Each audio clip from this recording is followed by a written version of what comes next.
matter experts to discuss key trends and the affect the future of work and what all parties must do in order to reset and redefine.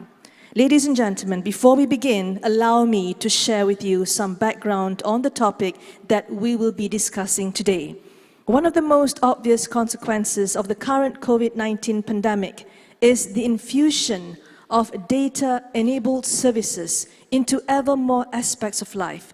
We expect digital transformation to be an even bigger imperative for organizations as they strive to accelerate their post-pandemic economic recovery efforts. This led us to a very important question. How will employers adapt to this transformation? And what roles can businesses and industry leaders play in driving the 2030 workforce? These are some of the questions that will be explored, discussed, and answered in today's session titled The 2030 Workforce Balancing 3 Symbiotic Elements: Work, Workers, and Workplace. And if you have any questions for our panelists, you may submit them via Slido by scanning the displayed QR code on the screen. And this can be done throughout the session as they are discussing throughout the session. And your questions will be answered at the end of the session by the moderator. Well, with that, ladies and gentlemen, let's welcome the moderator and panelists for the second session. I would like to invite Mr. Nizam Datuk Khalid, President of Sarawak Entrepreneurs Association, Persatuan Usahawan Sarawak.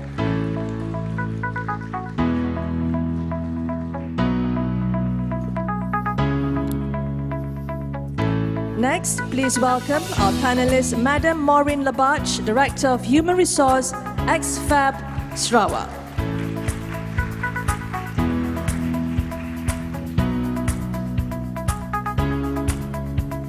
Please welcome Mr. Halman bin Haji Sabri, Executive Director of Sarawak Skills.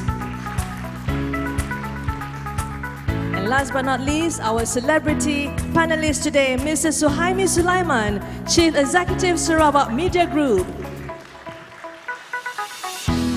Ladies and gentlemen, please give a big round of applause for our second set panelists and also our moderator.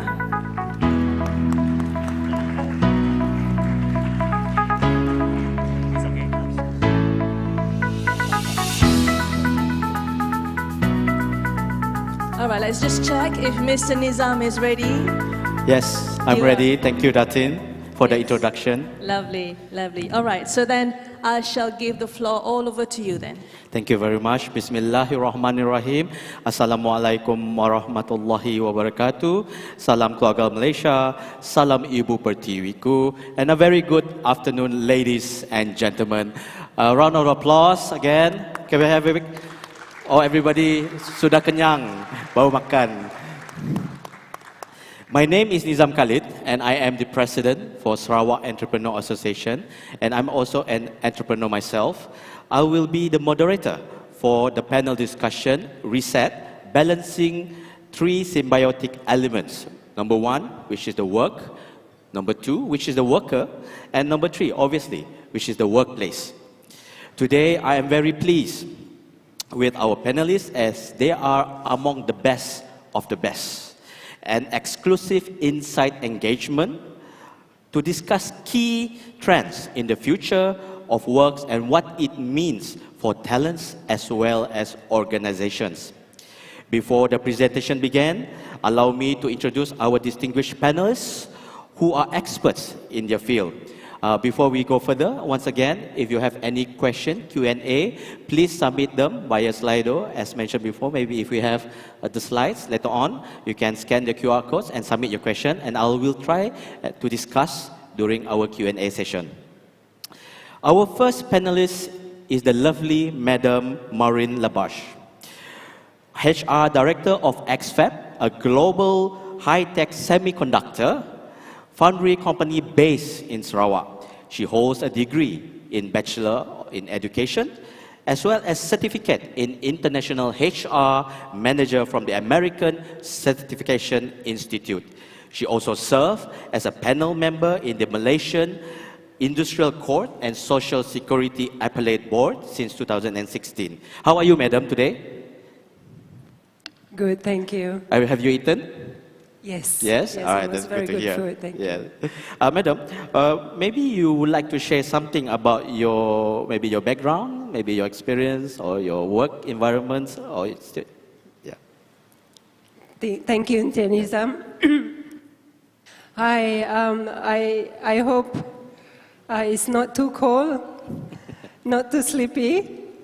Okay, yeah. I have been in HR for the last 26 years. I started my HR right immediately after I graduate. But I work in Penang for 15 years in all the manufacturing companies, different MNCs in Penang. And then I moved to KL to join the corporate world in KL. I worked briefly in Domino's Pizza for a while, and then, which is about like probably 5-6 months. And then I was in Citibank for a while.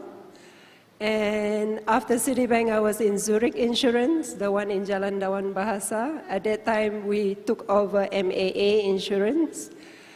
And from there, I came back to Kuching. I am Sarawakian. I was born here, grew up here. And I'm so glad to be back. I feel so much at home, and thank you so much.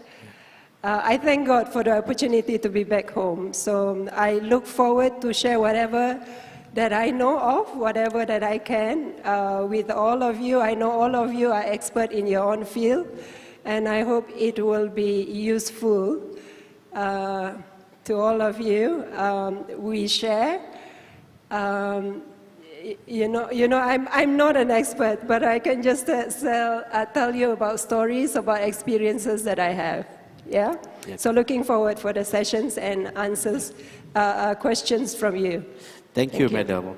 From the way that your past experience, it looks like you're an expert going through one company, Domino's, and now in XFAB. It's lovely to have you today, and I'm looking forward to our discussion. Thank you. Thank you. Our second panelist is the dynamic Mr. Halman bin Haji Sabri, the Executive Director of Sarawak Skills Group of Learning Institution, well known as Sarawak Skills, or if those yang kita bahasa Sarawak lah, PPKS lah, zaman dulu.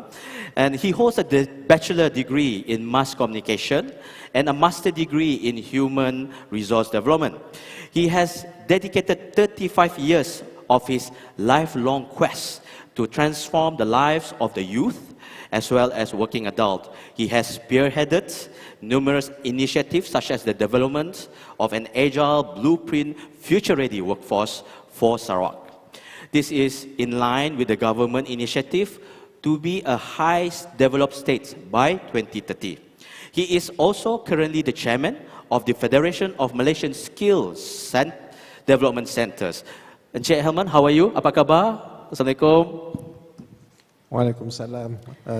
Terima kasih, Mr. Moderator, for a well read on my CV. Actually, for your information, CV Encik Helman tu panjang benar. So, but I try to summarize as much as I can. But Encik Helman, for the benefit of the audience, do you mind to share with us about Sarawak Skills? Okay, first of all, thank you to HRD Corp for inviting me for this kind of session. You see here, Sarawak Skill, previously was known as PPKS. We are the group of learning institution. We have around 8 learning skill centers across Sarawak. And our focus is to provide the youth on skills, and also at the same time we have a subsidiary under PPKS Ilmu Sdn Bhd, which manage the ICAT University College. To me, in terms of talent development for the Sarawak skill is we tailor to across all the board, school leavers, graduates, and also working adults. So that's our major target to develop talent in Sarawak. And our our program is based on the state agenda, post-COVID 2030, and we would love to help Sarawak to achieve 25% of TVET percentage by the year 2030. This is what we aim to be. So we are aggressively doing it. And for that matter, do I have time to deliberate? We have another 3 more skill centers that we are going to set up. The recent one was with the industry in Cebu. Ladies and gentlemen, just to get on the serious bit, as the organizations explore the future of work, especially post-COVID-19, it helps to view it as a combination of 3 symbiotic elements, as I mentioned before, that shape organizations. Our discussion today, with the help of the audience that can submit the questions via Slido, and together with our panelists, hopefully we can create something unique and something good and something positive out of it. So our focus will be articulating the nature of work. So work will be one of our main keywords. Number 2, building the workforce of the future. Workforce, which is very important in order for us to do business. Employer need workforce, also workforce need employer. So this kind of symbiotic relationship, it is crucial in order to have a good economy.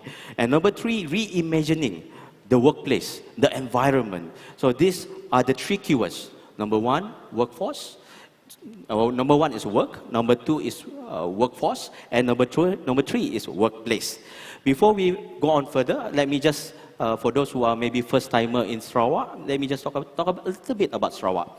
Sarawak is a multiracial population of 2.9 million throughout 9 divisions that have a total workforce of 1.3 million with an unemployment rate of 4.3%. Based on the figure published by the Department of Statistics Malaysia 2021.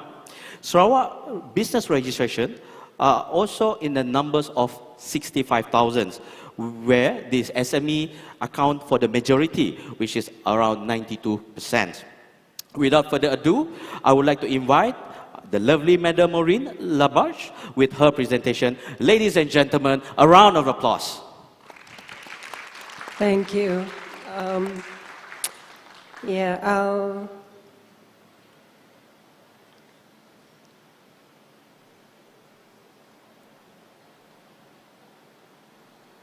Okay. So, sorry, the title is a bit wrong. It's supposed to be Reset the Future of Work. So I will be exploring these 4 topics. What is happening now? What's going away, what kind of work, what kind of jobs is going away, what kind of jobs or work that is becoming critical, and the next one is, what should we do? All right. So, work, if we talk about work, we talk about how to make money, isn't it? That's the bottom line. So, there is, if we are not going to make money, we don't bother to go to work even, right? Because that is the nature of work, how to make money and what are the processes that involve in making the money, right? In producing the product, in make sure that we can deliver, make sure that we can actually sell our product, right? So the pandemic has done us favor, actually. It's a blessing in disguise. We know that we went through the lockdown, but it actually brings about a lot of changes in the nature of work. When I talk about the nature of work, we talk about the work itself and also the processes involved in doing that work, in making the products, all right? So we can categorize it into temporary, a permanent, or a new type of work that is emerging from the pandemic. So the temporary adjustment, the temporary work processes that we do are actually the adjustment to ensure that work is still carried out despite the pandemic. So we do social distancing, we wear face masks, we do temperature check. These are all temporary adjustments to ensure that people can still come to work, things can still move, work can still be done. So these are the adjustments that is being made to the processes of producing something, of making the money.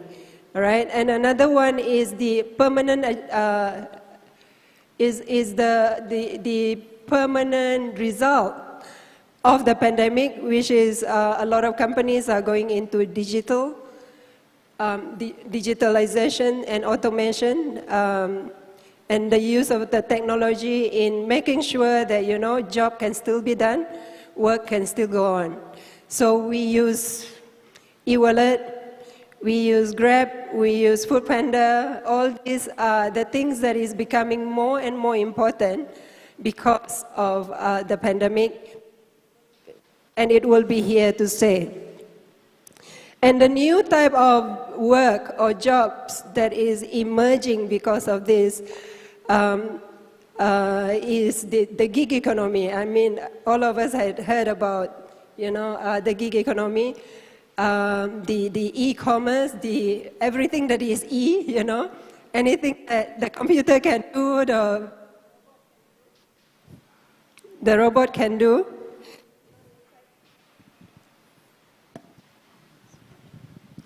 Hello. In fact, the McKinsey report 2022, they done this survey in the US, because in the US now they are into this great recession or great resignation or great attrition. They're talking about this right now in the US, where people suddenly feel, they don't want to work anymore. So they did this survey and they find out that 31% of the resignees actually resigned to start their own business. Actually resigned to start, a gig economy, anything that is online, anything that they can do to make money to pay for bills. That's basically. So these are the results of the pandemic. There are things that is temporal, there are things that are permanent, and there is new things that are emerging because of the pandemic. So right now, let's see what's going away, right? So I'm sure we all have heard this, right?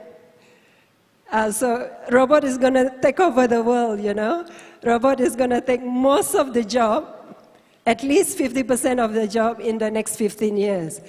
I'm sure all of you have heard this.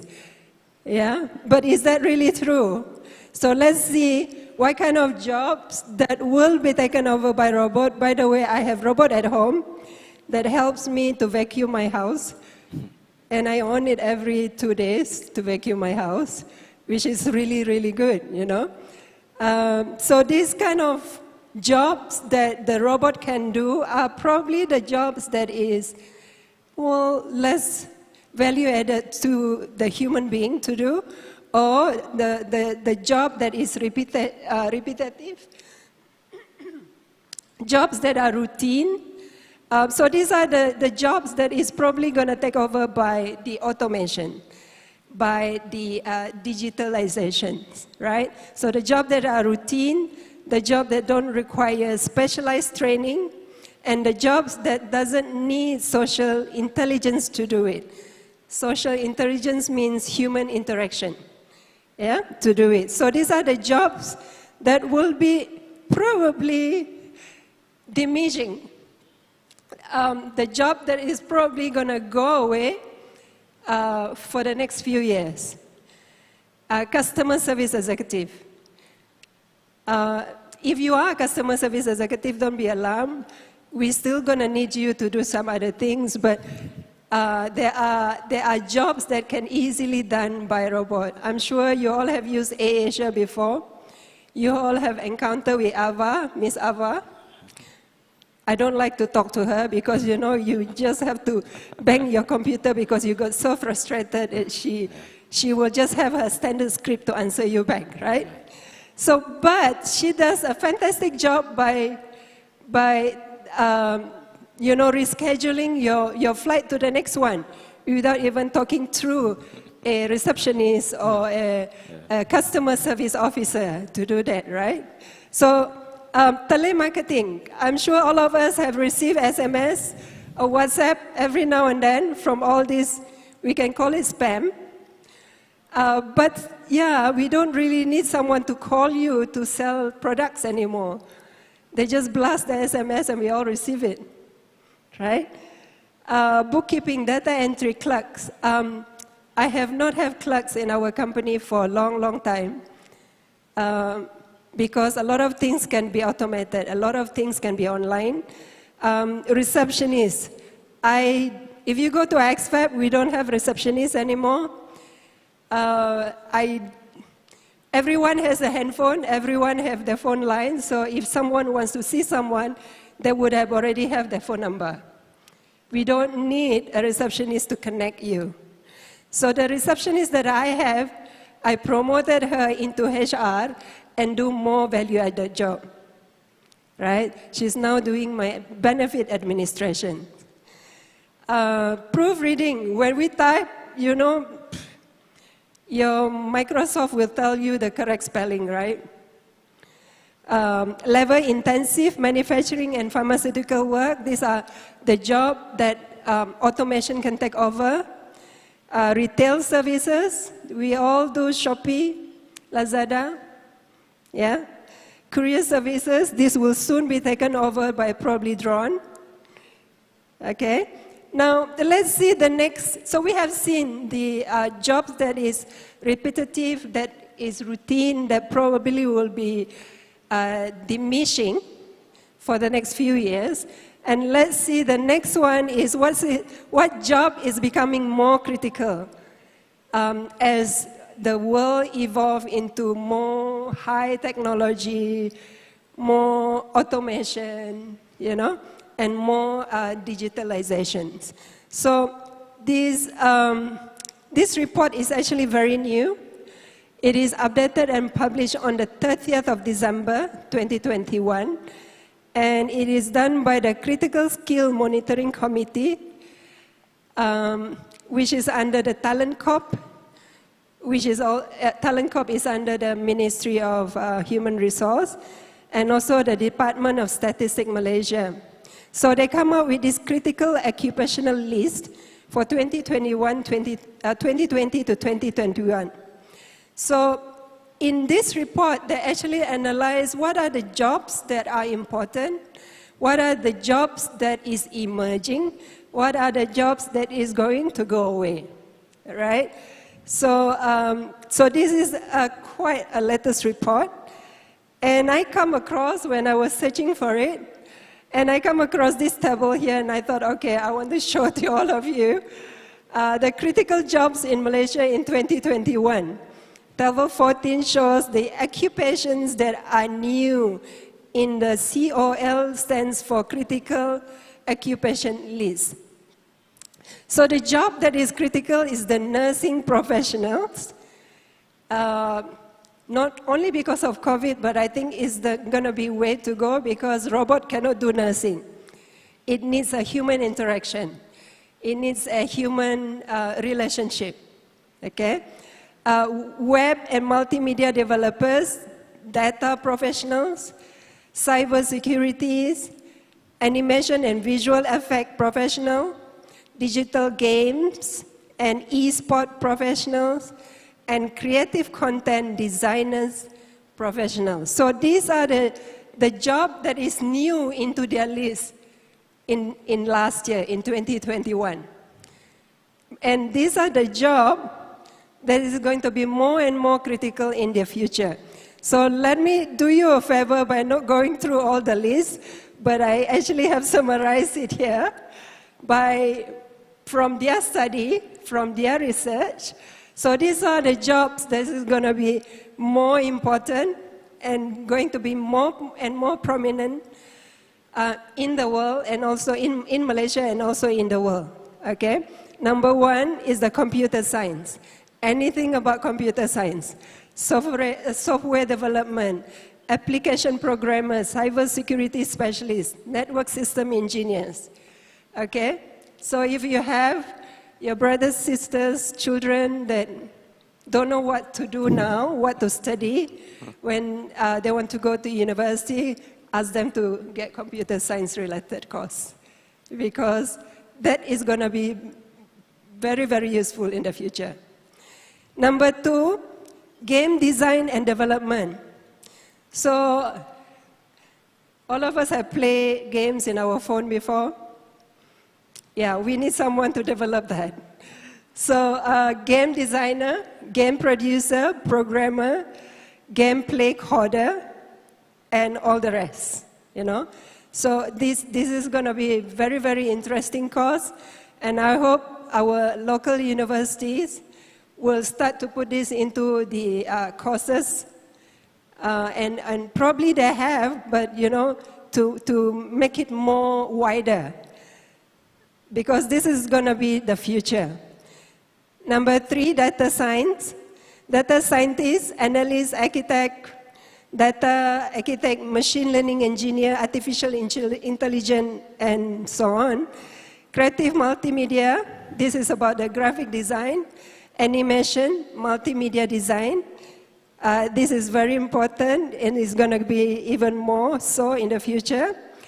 Actuarial science, because all these, the top 4 above, needs a mathematicians to do the algorithm, right? So they need mathematicians. They need actuarial science. Medicine and nursing, chemistry, occupational safety and health. Number 9 is business, sales, and marketing related, because we still need the human interaction. Finance, and engineering related field. Now, talking from a semiconductor industry, we need engineers. If you send your children for engineering courses, highly likely they will get a job immediately after they graduate. Because I have worked in manufacturing, in semiconductor, in hard drive. Yeah, we need lots of engineers, so it's a good cause. Now, this is also about the same. This I found in the STAR publication, which is published on the 15th of February 2021. It's also about the same thing, but this is done by the LinkedIn group, not by the Talent Corp and the Department of Statistics, but you can see the result is about the same. So you can see the top critical jobs is about the same, okay? So now, so we talk about technology versus human. Should we be worried that our jobs will be taken over, or there will be less and less jobs in the future? This is my personal opinion. Yeah, the rise of technology will not render skilled talent. I purposely bold the skilled talent. Right? It will not render the skilled talent extinct.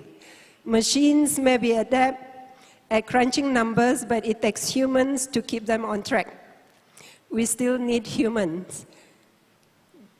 All right? Now, with the World Economic Forum report that was published in 2020, they find out that the new and emerging technologies are actually opening more doors for human talent, more jobs for human. With the more the technology is being developed, the more there will be jobs for human beings. But these will be jobs that is probably more high-end, more value-added. Yeah? So the jobs that will probably go away are probably the jobs that was highlighted earlier, that will be repetitive, routine job, because this will then be replaced by computer science or digitalizations or automations related jobs. All right? So this is my last slide. What should we do now as an employee or as an employer? We shouldn't just wait to being replaced by the robots, but we should actually upgrade ourselves, build our skills, learn new things, improve your technical skill, improve your soft skills. All right? HRD Corp provides us an avenue for training. So I think as an employer and also an employee, we should take the opportunity to learn as much as possible all the courses that is available that is probably be of interesting to you. We all should take that opportunity. And as an employer, you need to build your human capital. You need to build your people, your employees' skills as well. Be technical skills or the soft skills. So you need to continuously build your human development, human capital to embrace the future so that they don't get left behind. And as a company, if we do that, actually the company will move even more further because then you will have the employees that are very, the employees that will add value to your organization, employees that will be able to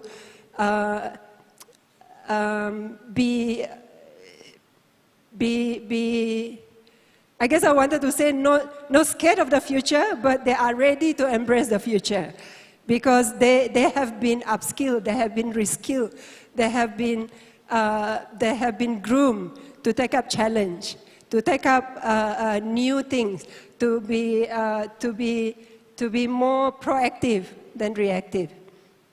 Okay, we need to stay informed about the changes, the trends in our industry, and know what's coming so that we don't get shocked when it comes, so that we can better prepare for ourselves and also for our people. Lastly, we need to align our skill set with the employer's need. So we can start by adding values to the current job that we have. How do we automate things that is repetitive, that can be automated? How to make everything online, so that you don't have to use a lot of papers. You don't have to go from one person for signature to another. So you add value into your work, into the processes that you are going through, and at the same time you help others to add values to their work, help them to think of how to improve their own work, to make it easy for them to do the job, to automate it, to do things that is more value added with the time that we have. Yeah? So with that, I end my presentation. Thank you so much for listening. Thank you. Thank you, the wonderful madam. Two things I got from your slides. Number one, never in my wildest dream that I ever thought esports or playing game can be a career. If I knew that 20 years ago, I probably could be learning to be a professional. So parents out there, maybe if your kids are playing games all the time, maybe you can consider this is a new thing in the future. And number two, when I saw your first line in your slide, human versus technology, first thing came into my mind was the Terminator Hollywood movie, which scared me for a bit there. But it's great to know that with the advance of the technology, it creates more jobs as well. So hopefully that's what we want in the future. Ladies and gentlemen, if you have any questions about what Madam have presented, even if you have questions about Arnold or Hollywood movies, what you're worried about, the work, what is going to be in the future, is your current work still be there the next 20 years, you can submit to the questions via Slido.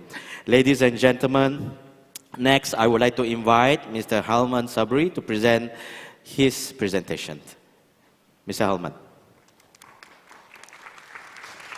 Thank you, Mr. Moderator. Can I have the... Yeah.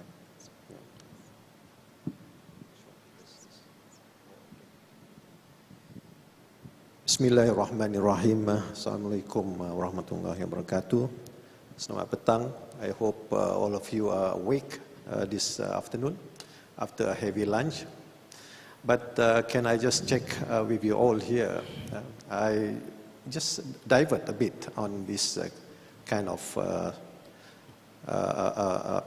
panel of discussion. Yeah? Have you ever watched the Flintstone cartoon? Yes. Yes. Have you ever watched the Jetson? Yes. Yes.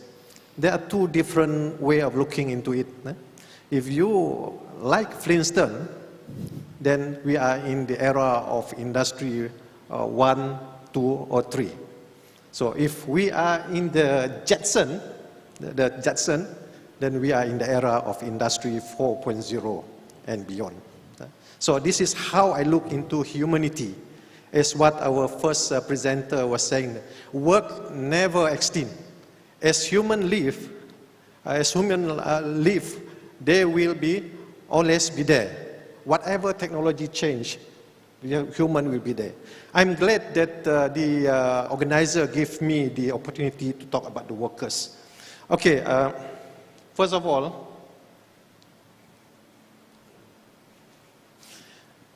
you see, I have hard time. I share this with Nizam and the panel just now. As I prepare the presentation, the more I'm confused of it.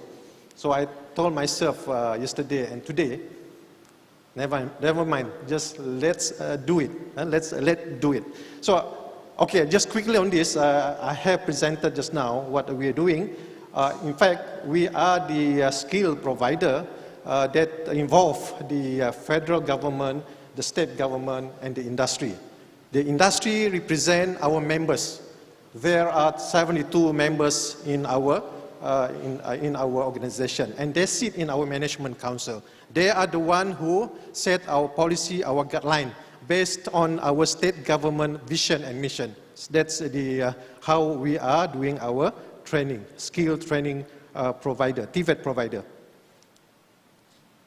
And you see here, this is our institution. The one in gray color, that's the new one that we are going to achieve the next 3 years. So this is something that my team and I are going to pursue on this to achieve our state vision. And we believe that we can achieve this, especially to achieve the TVET numbers by 2030. We are, I think, under the state vision is to achieve 25% of TVET workers. Now, when I talk about learning and growth, it touches on the workers. Okay? When I talk about learning and growth, the workers are the asset of the company, of the organization. We can run our way of developing the workers. So in Sarawak Skill, what we do is we provide the skill that is for the school leavers after Form 5, even after Form 3. So we have that skill which we run under the certification of JPK. Upskilling and reskilling, we have that program for the graduates and also the working adult. What's important now is, as what our first presenter, Puan Maureen, was saying just now, so if we have certain skill, now technology is disrupting the way we work, okay? So if certain, that's why I don't believe that like the welders, the automotive, the mechanics, there will be no job for them. But by upgrading them with upskilling program that is vertical program, I trust that they can do even better in their job. So the basis of TVET is the foundation of the skill. That's how we believe in running the institution. So that is upskilling. Reskilling meaning to say horizontal basis. So once you have that, I give you example. We have an accountant in our organization. The job is doing accounting, but looking into the wider angle is he is trying to expand his horizon that he can do better. So he goes into analytical data management, and he learned by himself by doing this Power BI program, and he is now an expert in Power BI program. So this is something that we are proud of, allowing our staff to have this upskilling and reskilling program. Okay, when just now I've mentioned about the Industry Revolution 4.0. This is something that all of us must know, that when we have this kind of movie, whatever movie that Hollywood produce, The Independent, for example, so it tends to be a reality. So the Independent project that there will be one day, there will be a black president. And it happened. Barack Obama is the president. Okay? And the Jetson, that what I mentioned just now, they're talking about a tower. I remember a tower and the flying cars. I remember that the robot serving the Mr. Jetson and the wife. And it's reality now. You go to any restaurant, not any restaurant, some of the restaurants in Kuching or even in KL, there is a robot doing the job. And this job is taking over a human job. A human job. What happened to the current human job? And I agree with what Maureen was saying just now. If they are doing other job that can be what we call upgrade them, doing another job. So we are giving them upskilling or reskilling program. I believe on that. So now you see Industry Revolution 4.0, there will be never-ending technology change. Trust me. Human will be around. Job will be more and more challenging job.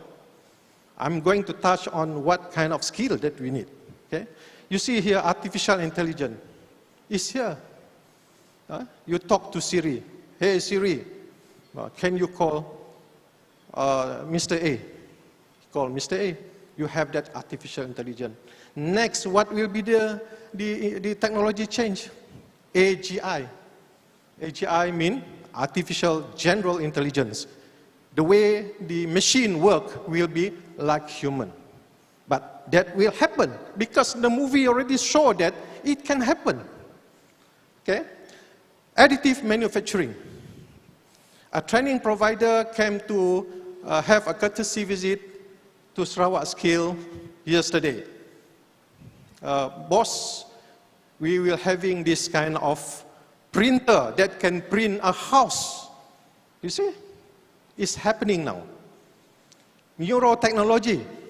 Sooner or later, a chip will be planted. I'm not too sure. I think there is a chip planted in the brain now. It happened. Biotechnology. The genome will change. Virtual and augmented reality. This is happening now. New material. Energy technologies. This is where hydrogen is going into a momentum to become the clean energy now. So as a Sarawakian, we are proud that hydrogen will be the next energy in Sarawak. See, you see here, the industry will ever evolve. Even now, we can say that broadband 4 now is going into broadband 5, isn't it? So technology will ever evolve, and what happened to human is human must continuous learning. They must continue learning. As a worker, we have to have a right framework that I want to be better tomorrow. I want to be better everywhere. Without learning, we will be dying. That is human. And technology changed because human is learning. And the same happened to us in the organization. If we stop learning, then the organization will fail or dying.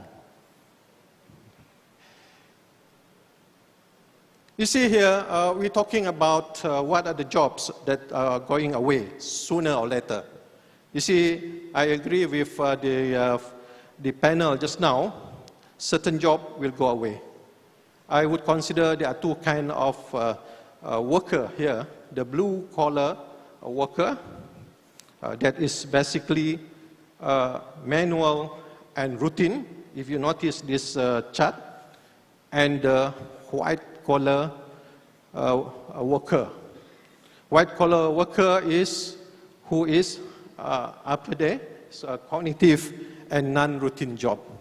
And if you can see that all this routine job has been taken away. Parking attendant, I'm giving an example, is been taken away. Now, if you drive through to the Spring or Vivacity, you don't have to plug. You don't have to press the button. They just automatically open up, and you have to pay, then you just drive away. So that is how it reduces the manual work.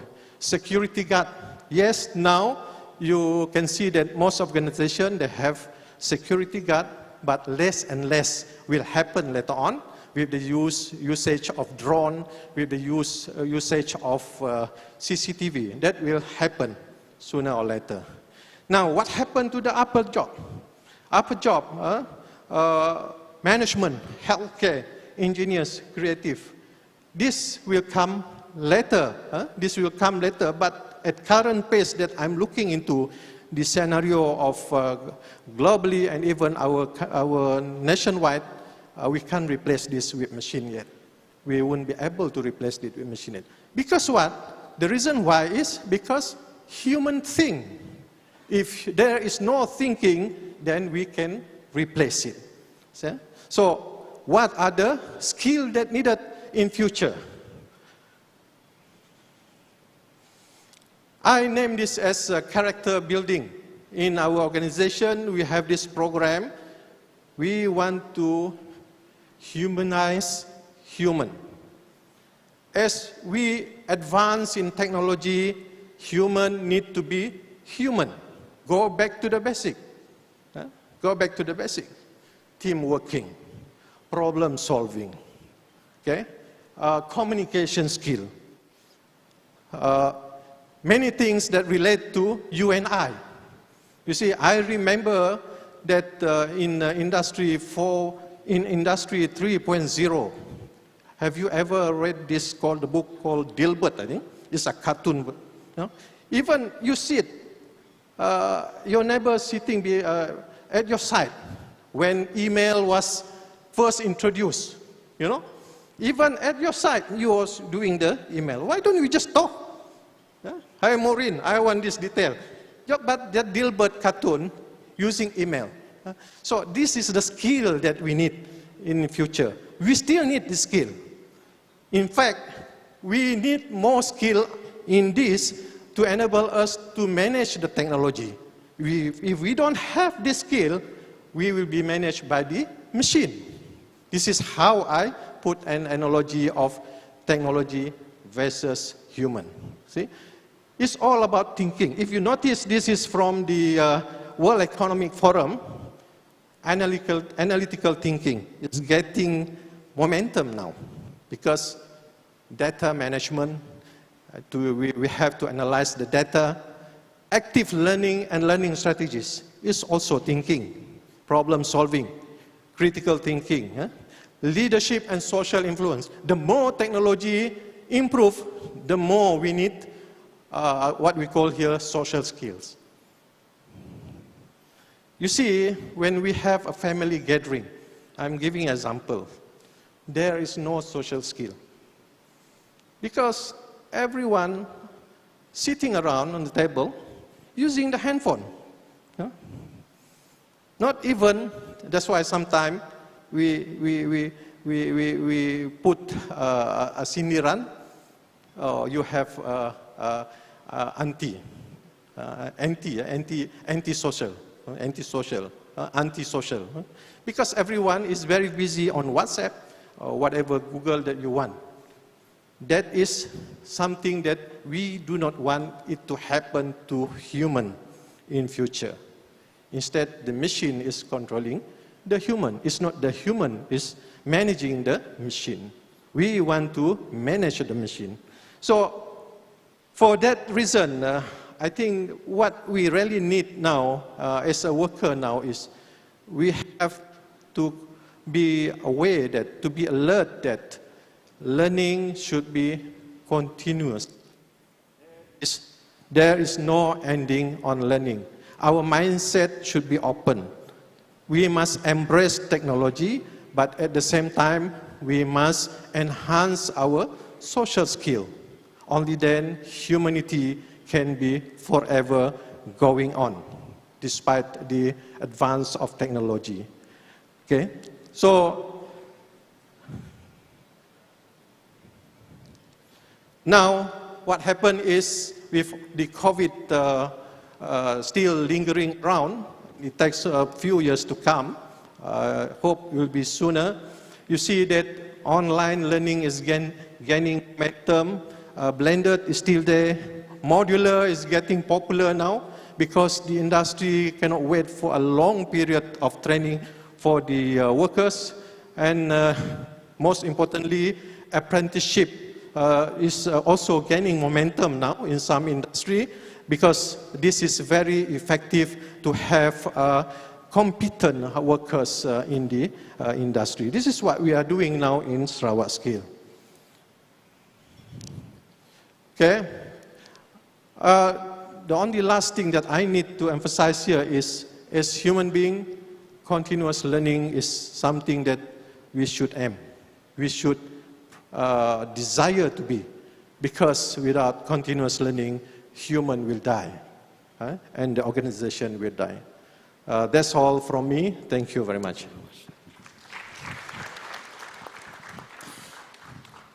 Thank you very much, the dynamic Encik Halman.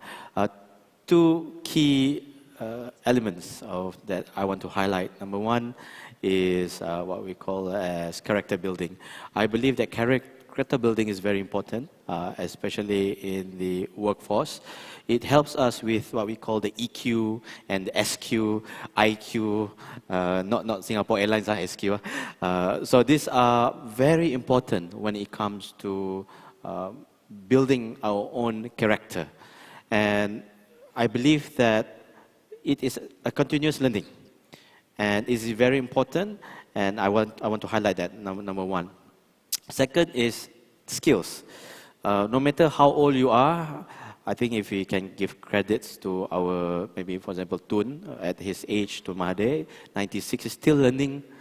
For me, compared to myself, sometimes at 30, I'm 39 at the moment, and you feel going back home, you feel tired, you feel like you don't want to read some books. But when you think back about, especially those seniors in the booming age, boom area, they are very keen to read and learn and continuously doing things. So maybe what is very important is, number one, character building and continuous learning. These are the two things that I find is very important. So moving on, ladies and gentlemen, I would like to invite, I call him Mr. Cool because he's considered my icon, Encik Suhaimi. Would like to invite you, ladies and gentlemen, a round of applause. Thank you, Saudara Nizam. Okay. All right, I'm going to tell you a story, all right, because it's 3 o'clock, and after lunch, if I don't tell a story, you'll all fall asleep, yeah? Okay, anyway, my name is Suhaimi Sulaiman. I'm 60 years old. I feel 30. I think I look 45. And I'm in the business of storytelling. That's what I do. Yeah, I'm the CEO of Sarawak Media Group, the brand owner of TVS. Yeah. Okay, now, basically, I'm in the business of creating a conducive ecosystem for creative people to thrive. What I'm going to do today is I'm going to tell you a story and somehow relate that to the topic today, which is workers and workplace. Yeah? Okay, now, I got a call one day. See, I run a restaurant in Malacca. I am also a consultant. I'm also a coach. I also am a designer. I do many things. So I got a call one day from the executive director of Sarawak Media Group. And he said, "Hey, Suhaimi, can you send a training proposal, because we just got a license to operate a TV station in Sarawak. We want you to train our people, perhaps like throughout the year." So I sent a proposal for a year, and in fact, for 2 years. And then he received it, and then an hour later he called, and he said, "We have a better idea. Why don't you come over and be our CEO?" And then I said to myself, "Huh? A CEO? Yeah, we just got the license." So I think I'm actually good at starting a television station, because I'm the pioneer team that started as Sarawani, and I became the CEO and also editor-in-chief after about 8 years. So I said to myself, yeah, maybe I can do this in Sarawak, and it would be good for my resume for a 60-year-old. So I decided to come to Sarawak. And I met the Premier, and I reported to work on the 1st of August 2020. And then he said, 10 hari bulan 10, tahun 2020 is a beautiful date. Why don't we launch the channel on the 10th of November 2020? That will be just 3 months after the day I reported to work. And I said to myself, I have never launched a TV channel in 3 months. Yeah? But of course, I have to put up a brave smile in front of the Premier. Datuk Patinggi, it can be done. And right after the meeting, we went down with the board of directors. We all looked at each other, and we started work. And the best thing is that that was during the height of COVID. Yeah, it was the height of COVID, and it was supposed to launch in 3 years. Now, I had to say to myself, how do I motivate the people in here? Because we were hiring people like mad. The first batch, when I first came, there were about 30 people in Sarawak Media Group, and we needed 250 people. So we hired a lot of people in a very short period of time. And 80% of them are young people, fresh graduates. The age average in TVS is, I think, about 30 to 35. Yeah, most of them in their early 30s, and the remainder fresh graduates. I think about 70% of them are fresh graduates. And they have never seen a control panel before. Yeah? So we had to make sure that these people will be motivated. And I, at 60 years old, I have to feel and look young. That's why I'm dressed like this today. This is even overdressed, according to my standard. If you come to TVS, you'll think that it's a picnic place because we dress casually, because you have to be creative.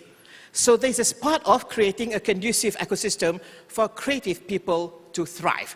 How do we do it? This is how we do it. Leading a young team is not easy.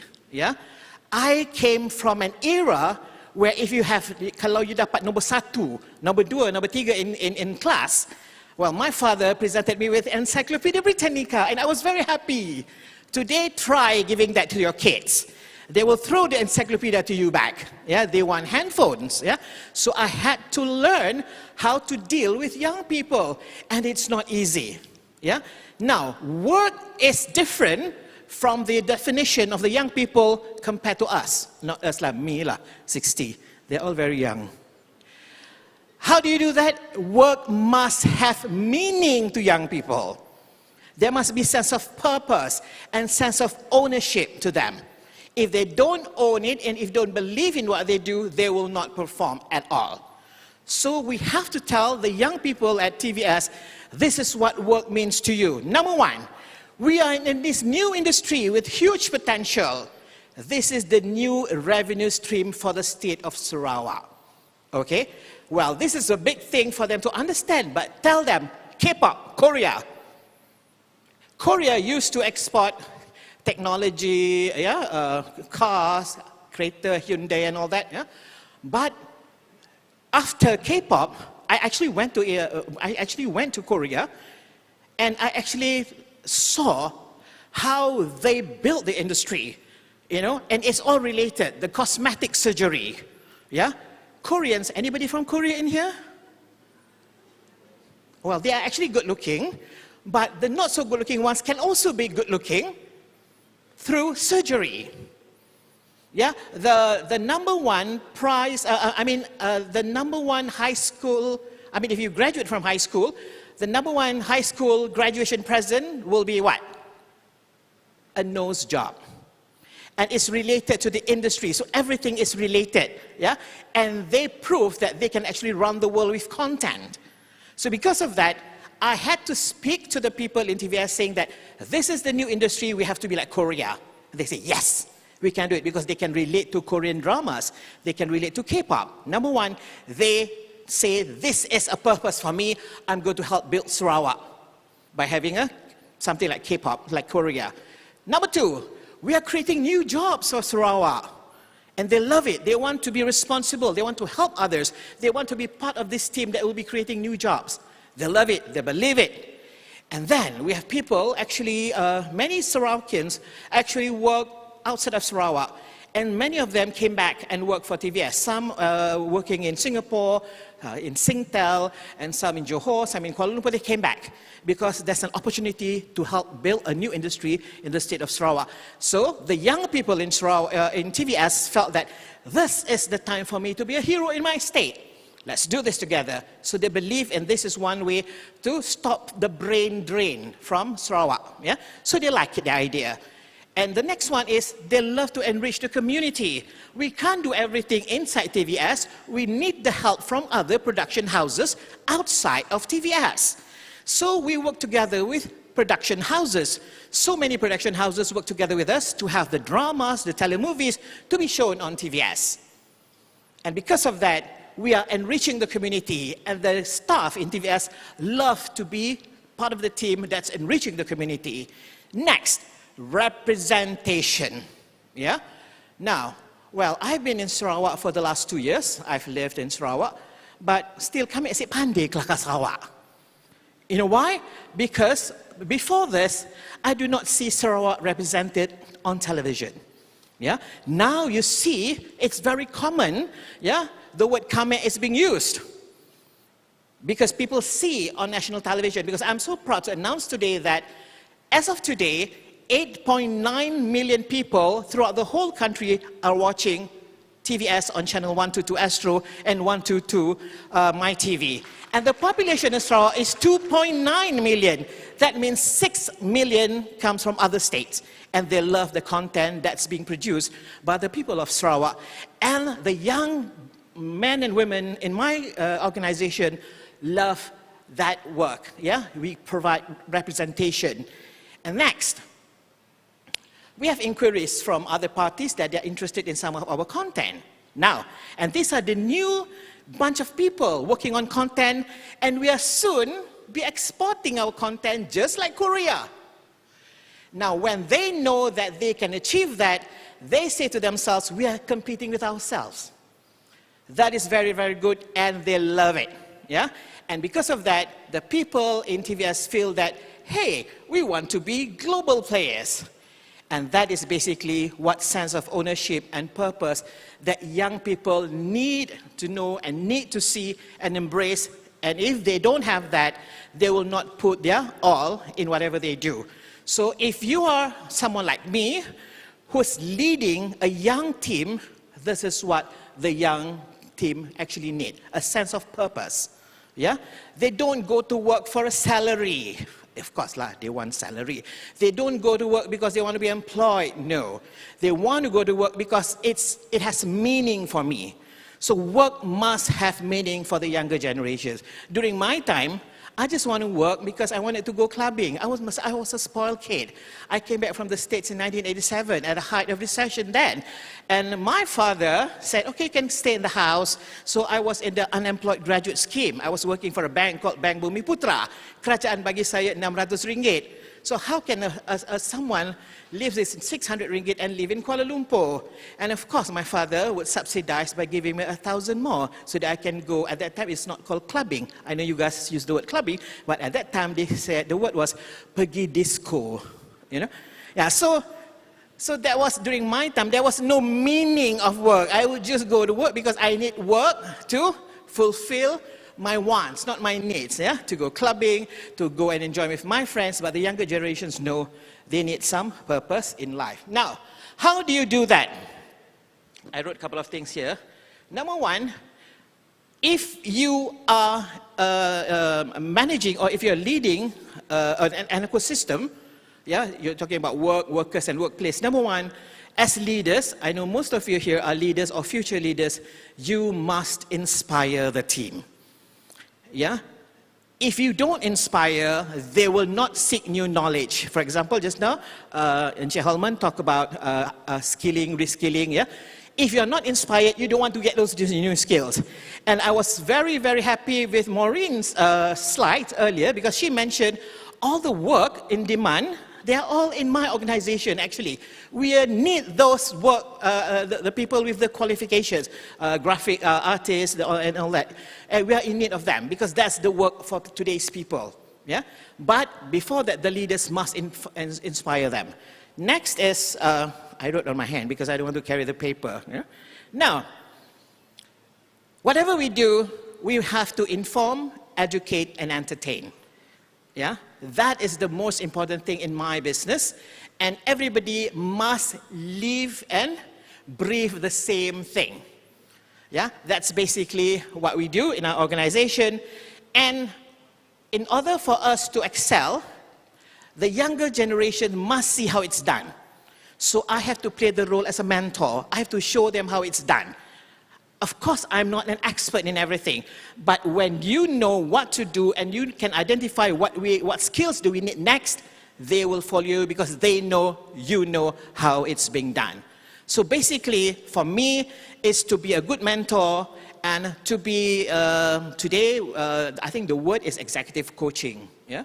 People, for example, young CEOs, young GMs, they would hire executive coaches to help them to move. And the skills for executive coaches and also mentors are basically needed in many organizations to make sure that the workforce would deliver.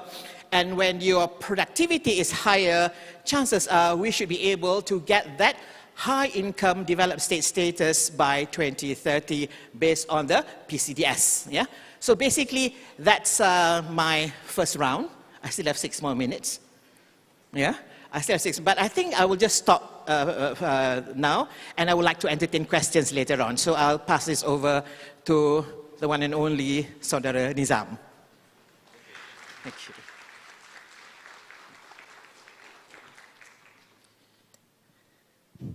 Thank you very much, the cool Mr. Isn't he cool? That's why I just say, that's why I assigned cool to his name, because he's very inspiring, he's very cool, Mr. Suhaimi. Ladies and gentlemen, one more round of applause. Do you guys feel inspired? Do you guys feel motivated? Oh, masih banyak makan, masih belum. Do you guys feel inspired listening to our panelists? Great, because the next thing that I want to maybe show of hands, as you can see, we have 3 panelists. The elements that we wanted to highlight is work, worker, and workplace. So maybe I can have a show of hand. Employee, do we have employees here? Employee or no employee here? All our employers. Any employee? Rest. We have one, only just 1 or 2. All right, at the back. How about employer? So all are employer. How about the rest? Are they unemployed? Okay, can I get a raise of hand? Employee. All right, now we have sudah. Okay, how about employer? The rest are employer. So now the reason why I get you guys to raise your hand is after this we'll talk about discussions, and I really appreciate it if you guys have find something unique that you want to ask, because this is probably the only time that we, like for myself, it's the first time to meet Mr. Suhaimi and Encik Halman. Actually, I met him before. Madam, is my first time to meet you as well. They are very unique. They have experience. They're bubbly, and the thing about them is their experience is amazing. 20 minutes is just not enough. So can I get maybe another slide of the Slido? If you guys can put that on the screen. ask them the questions so that we can discuss. This is the time to discuss about it. Bring it back to your community, your organizations, and discuss back either with your employer or you as an employer themselves. So I just want to get one more raise up of your hand. Who is the first time, your first time being in the HRD Corp program? Can you raise your hand? Your first time? Your first time? All right. Seems like there's quite a few. Now, HRD Corp is responsible for driving Malaysia talent development, especially those graduate and youth out there. I recommend you to visit their website and your booth outside. As Dato' Shahul Dawood mentioned, HRD Corp offers career talk, resumes, building your profiles and career fair. Use this opportunity to start your journey towards your journey as a Malaysia workforce. I myself, I don't work for HRD Corp, so I'm not promoting HRD Corp. So I gone through a lot of upskilling myself through HRD Corp. So that's why I really want to emphasize use HRD Corp between employee and employers to increase your capacity. All right. So next, I have while we are audience would like to ask some question, let me discuss a bit of question that I have myself that I would like to address. Number one, Madam, maybe you can discuss about how do you see the difference between the difference or similarities between MNC and SME, because I believe majority here are SME, but we do have MNC as well, like yourself. Maybe we can discuss a bit about that.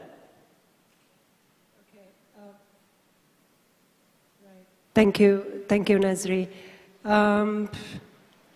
Well, the difference between SMEs and MNCs, basically we can categorize it into four. That is the number of employees. The MNCs tend to have more employees, and MNCs smaller. But the smaller employees, the advantage is they know each other. They are very close to each other because the number is small. But the advantage for the MNC with a big group of employees is the cross-cultural training, sharings that they can have. So they have that privilege because the interaction will be with a lot of people.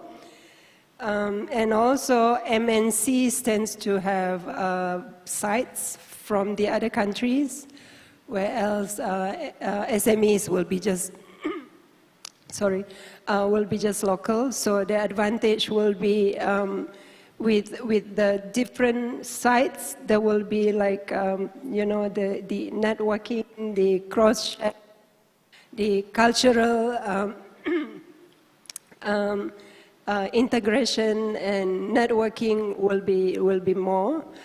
But nonetheless, SMEs, when you are just localized, you actually you know the local environment better than those people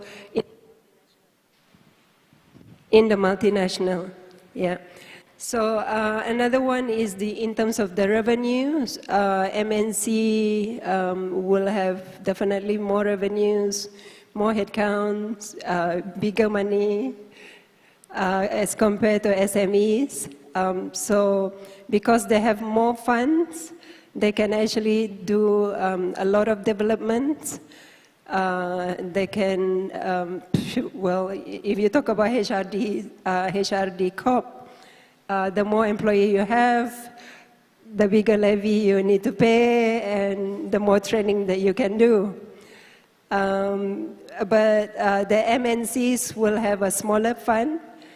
And the MNCs will have probably more benefit, I think, or a diverse range of different benefits for the employees.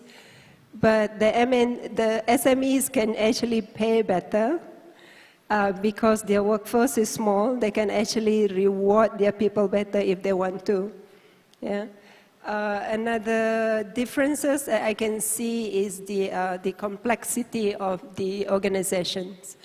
For SMEs, it's more flat hierarchy, flat organizations. as compared to MNCs, we normally have very complex organizations with a lot of metrics reporting to different countries, different sites. Yeah, so that is the difference that I can see. I'm not saying one is better than the other, because both have the advantage and also disadvantage. We just have to look into what are the advantage, what is good in both sectors.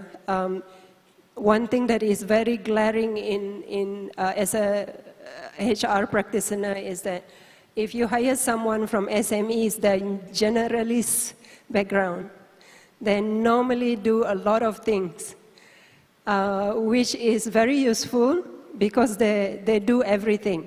So they can be plugged in a lot of areas. As if you hire someone from NNCs, they're normally specialists.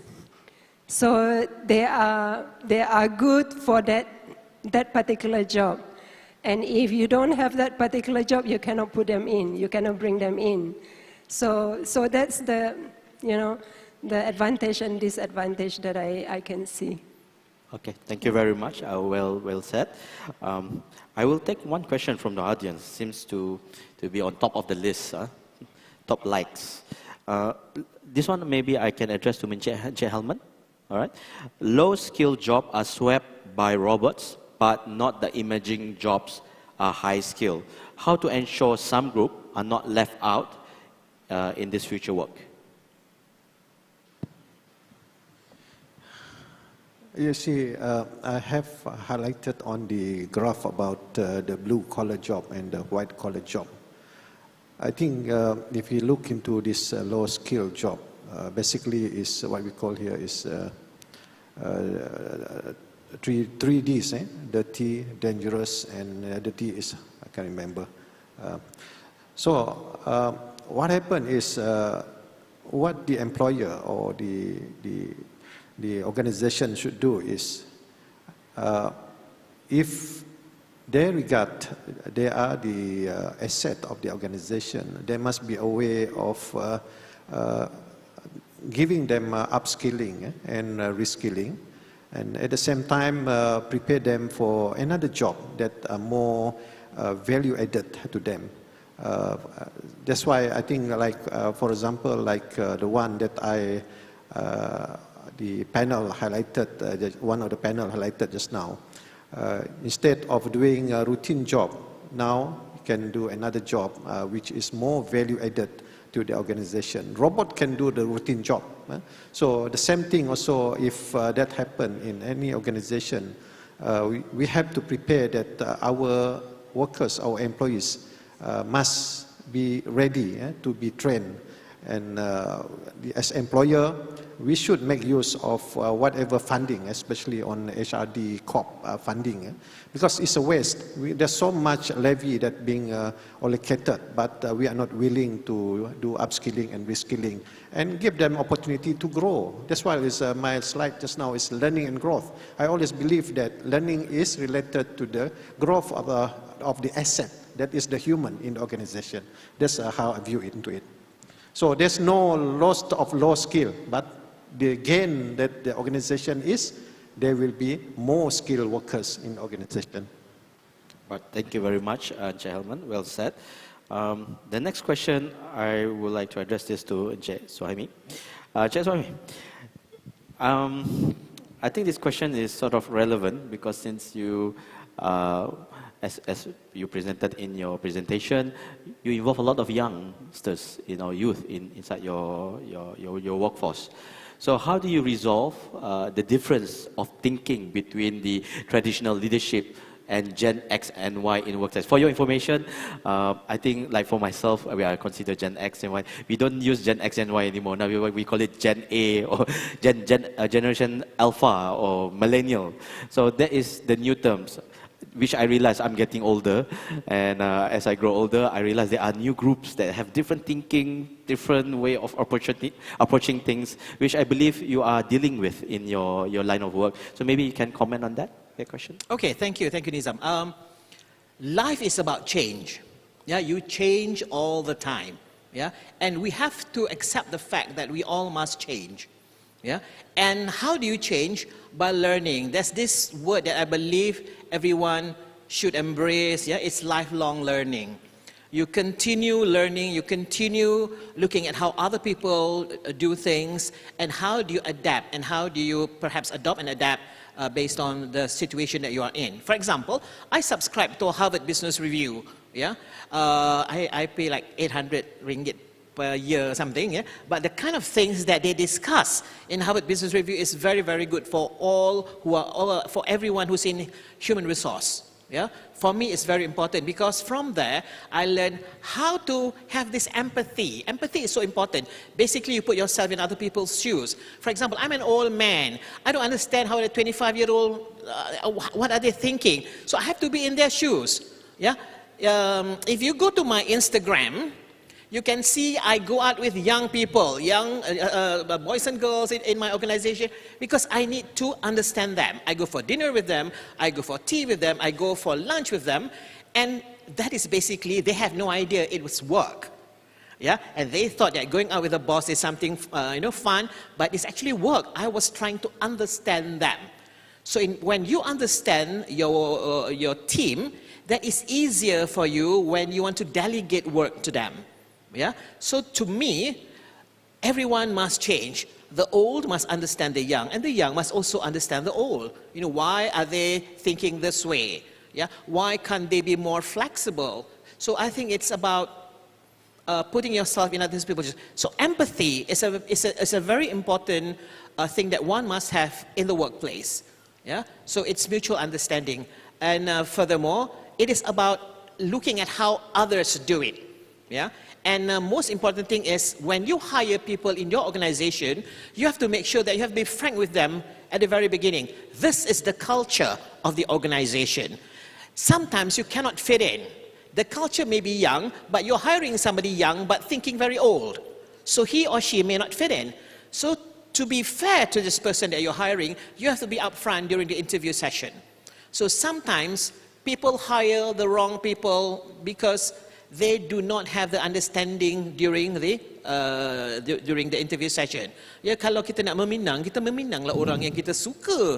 Nanti kita kahwin dengan orang yang kita tak suka, kita merana seumur hidup. So it's basically that.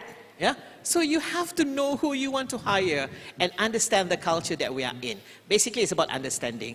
And sometimes it will take years, but sometimes it's months. But I always believe that make the first move. As somebody who's older, I always make the first move. So that's how we settle this. It's about empathy, putting yourself in other people's shoes. Thank you very much. It's a very unique answer. Cik Suhaimi, you memang in the media because tapi saya tak kahwin pun sampai sekarang. Your answer, ada meminang, ada apa, boleh buat movie. Okay, we move on. Time is a bit not on our time. The next question, I want to go back to Madam. Madam, this question is a bit different, Madam. As we mentioned about what Cik Suhaimi have said, you go for interviews, you have to kata merisik, make sure that who you employed is the right person. But what happened if you already employed? Maybe during the interview, the approach is different. They don't show the true colors. So my question is, how do you handle workers who are not contributing anything to the company? To be honest, it's not easy to let them go. They sometimes, especially if you know them, but they don't contribute or not performing in a way. Maybe, Madam, could you have a bit of feedback on that? Yeah. I sit in the industrial court and also the SOCSO. Yes. That's why the question is specifically for you. I'm sure if some of you are in HR, you know basically the SOP, the standard operating procedure. For those poor performance, now, sometimes it's not entirely the fault of the employees. Sometimes it is the managers or the supervisors that probably there's a fallout between them or the chemistry not ngam anymore, and they start to picking on each other, and people get demotivated. So, and sometimes it is on the employee's fault because they don't behave, they rebel, you know, they're just simply lazy. So we need to, there is a procedure that we always have to follow to make sure that we actually give both parties a chance of reconciliation, a chance to prove that if that individual is not really a good performance, you have to put them in the performance improvement plan, make sure that you clearly spell out what is needed from the employee, what the employer needs to do, because the employer also will need to be judged if you have already provided enough tools, enough guidance to the employee, right? So it is not just because, just on the employee itself. So both the onus depends on both parties. So we normally put them in the poor performance improvement plans, and it can be 3 months, it can be 6 months, but certainly less than a year. During the process, most people will either get out or back up, you know. So either they wake up and do good, or they will eventually need to go out. So we need to, but the bottom line is we need to give both parties a chance to reconcile, to do what needed to be done, like carry out our responsibility as the employer, as the supervisor, as the manager, to guide, to provide tools, to provide trainings, to provide enough guidance to the employee, and on the employee side, that they will take this as an opportunity to learn, to improve themselves. But if that employee didn't even bother to do that, then there's no point of keeping them, right? So they need to get out. And most of the part, HR does the dirty work. We always do the dirty work because they don't want to do, so give to HR. So yeah, so we need to talk to them, do domestic inquiry and get them out, you know? Okay. And eventually go to the court, and yeah, we decide in the court. Yeah. All right, thank you very much, Madam. The next one, if you can go back to Slido, the list of questions. This question is for Encik Helman. Why jobs related to production food is not seen as a demand? Isn't this a fundamental to human survival? This question probably, maybe you have some remarks on this. Maybe you can share with the audience. Oh, it's very tough to answer this question. Why jobs related to production of food is not seen as a demand? Yeah. Isn't this a fundamental to human survival? Yeah. You see, I think it depends on how you look into this production of food.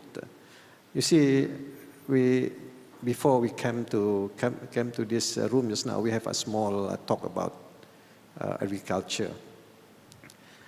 You see, in Malaysia as a whole, we have plenty of land. Yeah? We have plenty of ways how to increase production. But even a smallholder can produce food, crop that they can grow, vegetable or whatever thing that they want to market. But the bottom line is here is we must have a kind of a proper ecosystem that we should have to enable the agriculture industry to grow. Because you notice that I always observe on the smallholder. Smallholder, when they produce food crop, they wouldn't know where to market it. Even one of our colleagues was mentioning about even a farmer have to take the remainder of what they have sold to the market. So these are the things that involve ecosystem. When you say ecosystem, you plant, you fertilize, you packaging, preservation. There's a value chain of it where you want to market it. We cannot simply plant a food crop just for our own consumption. Cannot. it must be exported, it must be packaging. So to me, I think the policy maker is aware of this on food production, but the ecosystem must be put in place. That's why one of our programs, we like us, a training provider, we can train the people, but the ecosystem must be right so that after they have attended our training, there is a market ready, or there is an employer ready to employ them. So this is the way forward I look into it. It is human survival that we need food. I do not know why personal record here is, I can understand why we are having a food crisis now. So by right, we should be able to produce our food. But to me, this agriculture or plantation, it is a skill program. So we regard this as a skill training, but we only enable for us to train the people to produce food. But the ecosystem, there will be another people, another sector have to think about it, where we can have a proper sustainable agriculture or plantation going on. So this is the way forward I look into it. All right. Thank you, Mr. Helman. If you don't mind me to add, since I'm involved with a lot of entrepreneurs, that sort of question is quite general. Food productions can be a very big manufacturing, to agriculture, to even to a small pack.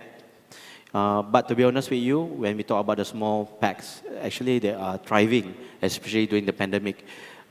Food production, especially during the COVID. My wife kept on purchasing from Grab. It seems that everybody is producing food. Can I add up? There's one thing that I admire how Thailand, when they do this kind of producing food, they don't go into waste. Even the biggest mall, they do a kind of preservation and put in a proper packaging. It's sellable. Even a durian can become a dried durian in a plastic package. So I don't see it happening here. So I think Thailand if you want to benchmark, I think Thailand should be the best place for us to benchmark. So, but we have to think about the ecosystem of the whole process of agriculture. So I agree with Mr. Helman. So on the smaller scale, we are doing sort of okay. To the medium scale, let's say if you guys have been to Mam Laksa, they are processing their own pace. If you talk about a few of productions, they have, on the medium scale, we have a lot of entrepreneurs who are doing something for exports and stuff like that. But on the larger scale, we are a bit left behind, especially when Mr. Helman said about Thailand. Number one is Thailand. Number two, you don't have to go far. You can go to Pontianak. The magic that they, like you said, take for example coconut. From upstream to downstream, they all have it covered. Maybe like you said, the ecosystem, you produce coconut water. From the inside, you produce some sort of maybe kueh or whatever it is. And then the outer shell, they do it into a carbon base for makeup and what's or not. So maybe we are a bit of lacking on that in the current scenario. Besides that, we can't just simply blame the government or like for example, Sarawak government, it have done a lot of wonderful things. Federal government have done a lot of wonderful things. We talk about grants, we talk about loans. There's a lot of things out there. Maybe we have to look back at our society, ourselves, whether we have the grit or we have the initiative to start something for your own survival. Maybe we are a bit complacent. This is something for you to consider and to ponder in the future for your kids. Give them that sort of inspiration. Compare yourself to Thailand. You're right. If you go to Thailand, if you go to Pontianak, the food and the production, they have so many things and it's local. It's not imported. So this is something to ponder about where we want to go for the next 20 years. Yeah. Madam, you have anything to say? Yeah, I have something to say. I think the question was, why was food production not in the, the top 11 or top 12 jobs just now? And I think it is, because we talk about the skills that is needed. We talk about, we need chemists. I think chemists was in the top 6, number 6, I think. we need engineering, you know. And, we talk about the future of farming is going to be a high-tech farming, right? It's not going to be a traditional farming anymore. How do we use automation in the farming industry? So I think we need all these engineers, we need the computer genius to do, I don't know, maybe... IoT stuff. Yeah, High-tech drone stuff. to cut off the fruits from kelapa sawit, maybe, you know. So we talk about the, all these are the skills that is probably will be needed more and more in the future to automate farming industry, to make it more high-tech and not rely on too much of the labor skills. And so, yeah, so it is important. It is, in fact, the most important industry that we all must have. But we need to automate it, and therefore we need all these engineering skill, mathematicians and computer genius and, you know, engineering skill and mathematician. Sorry, I'm repeating myself. So all these skills that will probably needed to automate the farming industry. Thank you very much. That's my comment. Yes, can I add to that? Yes. I think the word is sexy, you know. You have to make farming sexy to the younger generation. For example, Singapore is successful in making agriculture sexy in the sense that, you know, instead of going, we always think of farming as in, like you mentioned earlier, traditional. Yeah? But in Singapore and in many other parts of the world, in Singapore, for example, you can go to multi-story buildings, but they're dalam building itu dia tanam sayur. So they, you know, vegetables in the building, and it's air conditioned, and that's the way to go. And when I before COVID, I would normally go like every 2 years to Amsterdam, to Holland, to Netherlands, because I really admire how they do agriculture. The timing of how they export the flowers from Rotterdam to many parts of the world, it's precise. That's basically very sexy, and that's basically about engineering, about science. And that's what the graduates, the younger people that I work with love to do. They don't want to go on a tractor. They don't like that, you know, but if they do agriculture like in Amsterdam and some other countries that produces food, then that's when we get our food security. It's about being sexy. I think it has to be, approach in agriculture has to change totally. Yeah, that's what I think. Yeah. Good word, sexy. Yeah, it's a good word, sexy. Sexy. Sexy. This is real example, okay? We did help one plantation company, okay? Sarawak Skill.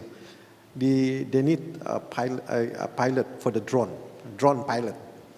The vacancy is only 50, and the applicant is 500.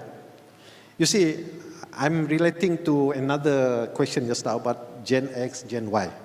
So to shorten it, the Gen X, Gen Y especially now, they are techno-savvy. Is that techno-savvy? Is that the right word? They like to use technology. That's why I shorten it, become the young generation now, they want a kind of play and work. You know? Play, work. Huh? They like to play and work. Regardless of what kind of background, they come over to us, and the application was 500.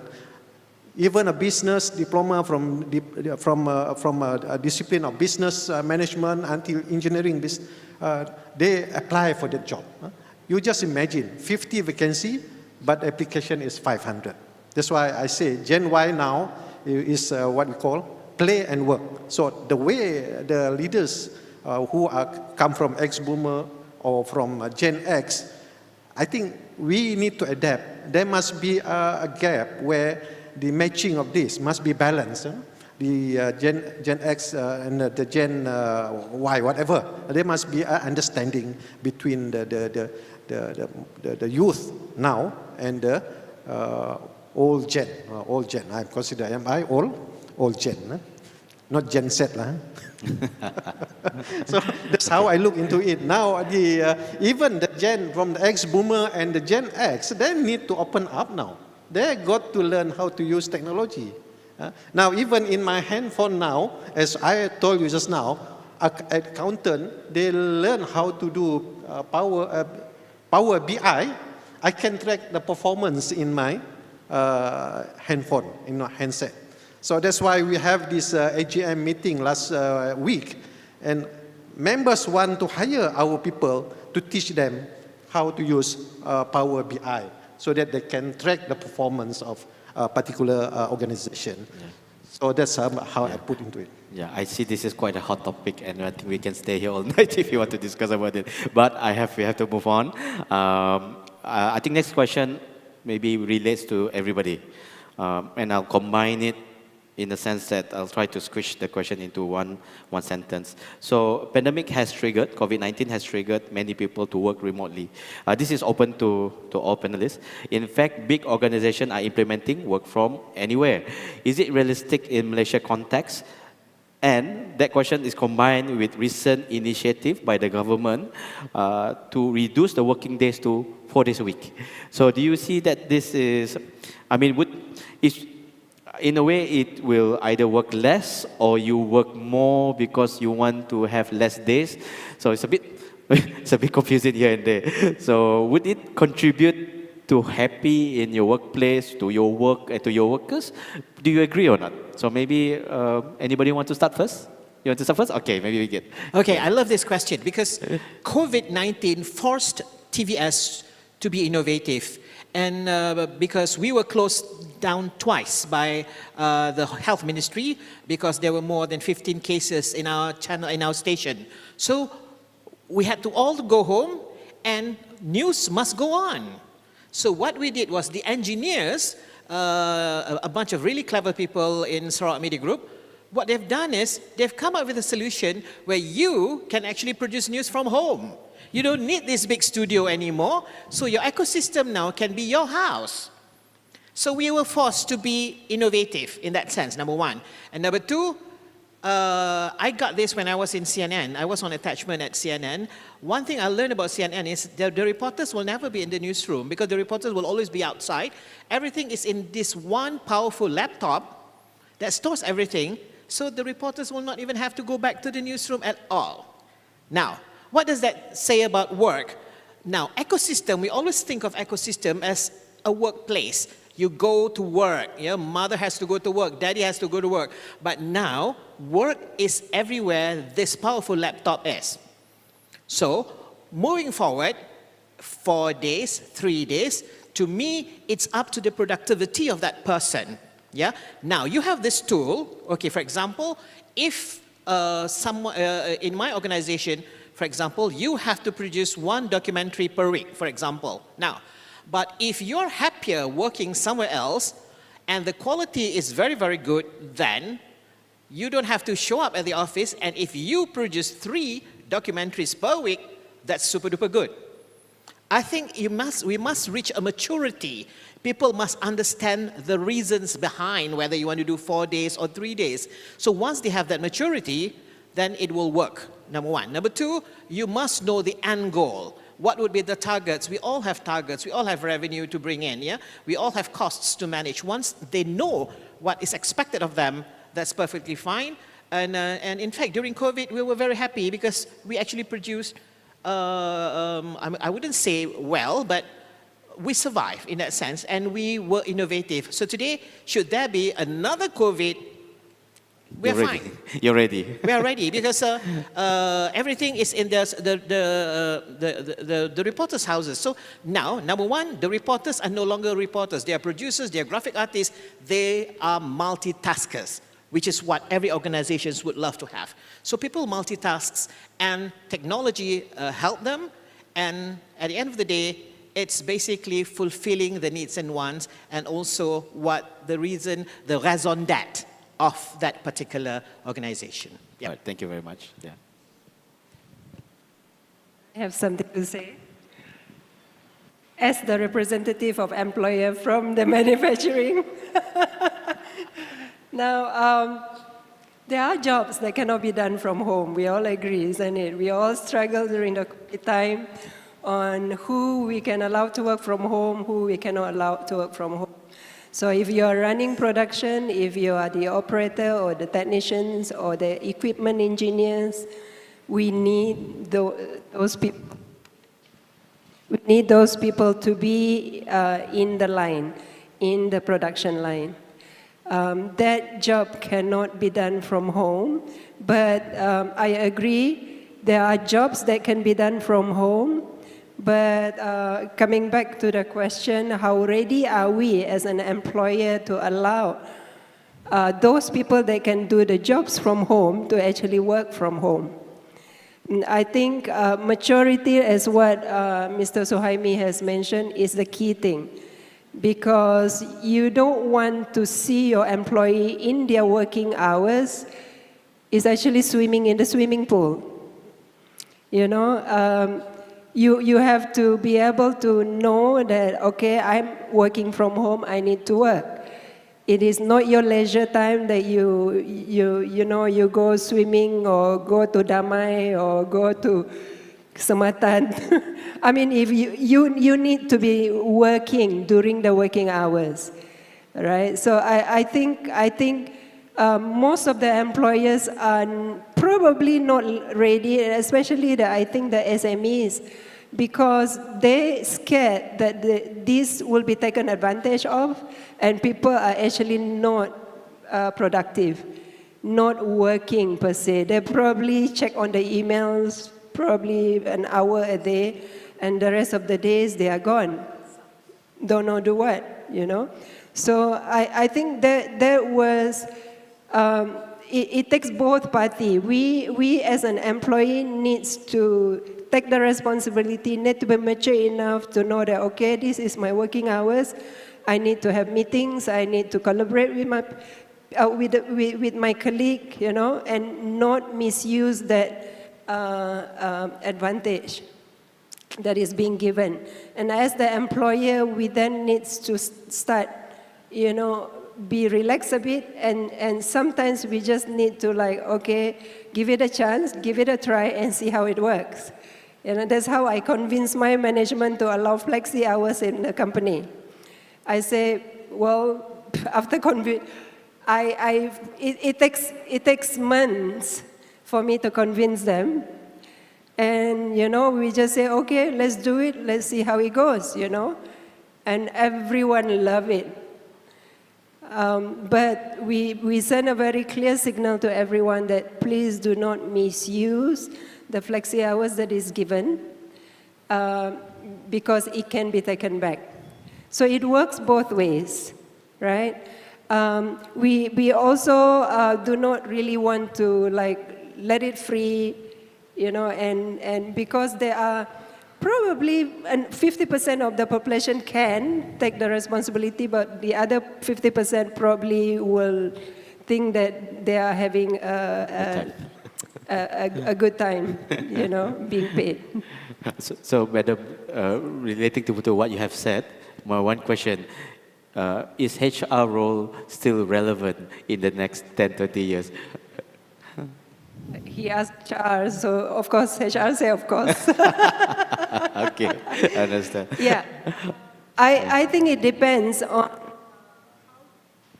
I think it depends on how you do your HR. If your HR is just doing operational HR, processing payroll, churning out forms and issue warning letters, you probably will be redundant in the future. But if your HR is moving into a strategic HR, partnering with the business, partnering with the CEOs, you are very, very relevant, and I don't think it will go away for as long as there is work in this world. So as a HR practitioner, we need to make ourselves relevant. We need to get away from being operational. We need to get away from just processing payroll into being a strategic, into a business partner to the organization. HR has to be seen as the most important person other than the CEO of the organization. And I truly believe that, and I want to practice that as much as I can, because we know the people better than anyone else. We know our people. We know what good for the people and what good for the company, because we always are the middle people between the management and the employees. So there has to be a balance. And the voice of the employee and the employer needs to be together. It cannot be separated. And HR plays a very, very important role in bringing that together, in moving the business forward. Because you need to be able to provide the necessity for the business. You need to know what kind of people is good for organizations, where do we want to go, how do we then make our people to be in sync of the vision and mission of the company.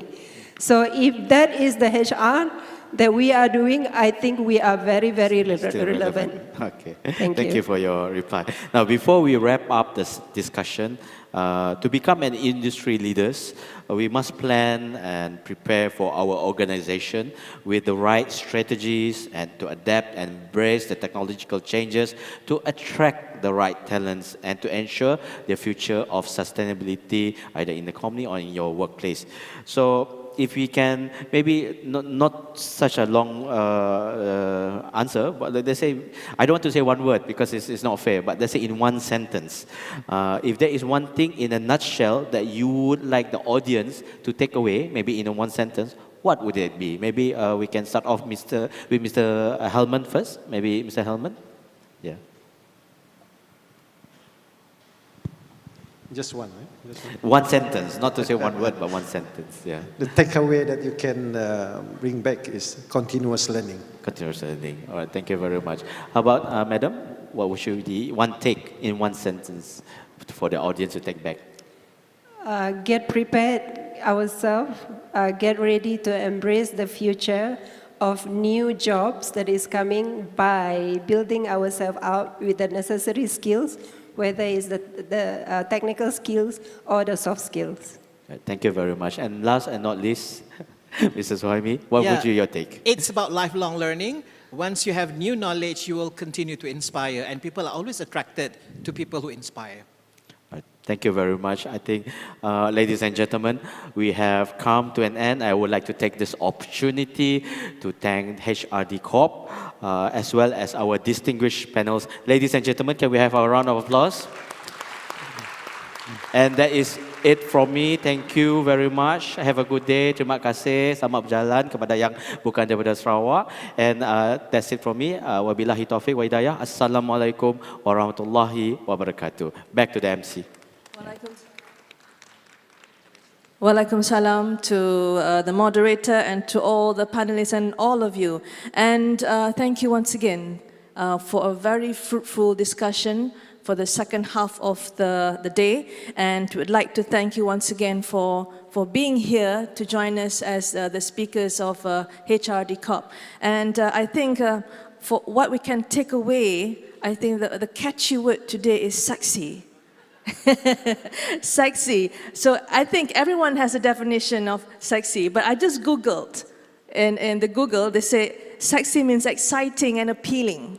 So that's what it is. The context of what we're discussing today is exciting, make your workforce exciting, make your workplace exciting, and make it appealing.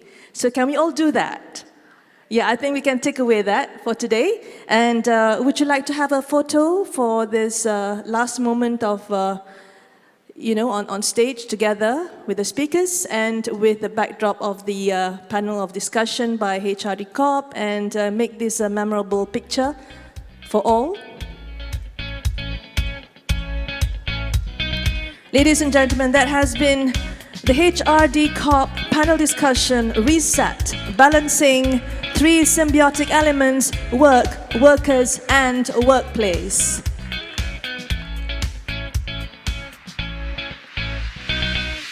With that, we've come to an end of the first session of the industry panel discussion. We'll see you again for the second half of Redefine at 8:30 a.m. tomorrow. On behalf of the organizing committee, we would like to thank you for your presence and participation. Hadirin sekalian, maka dengan ini selesai sudah majlis kita pada hari ini. Saya mewakili penganjur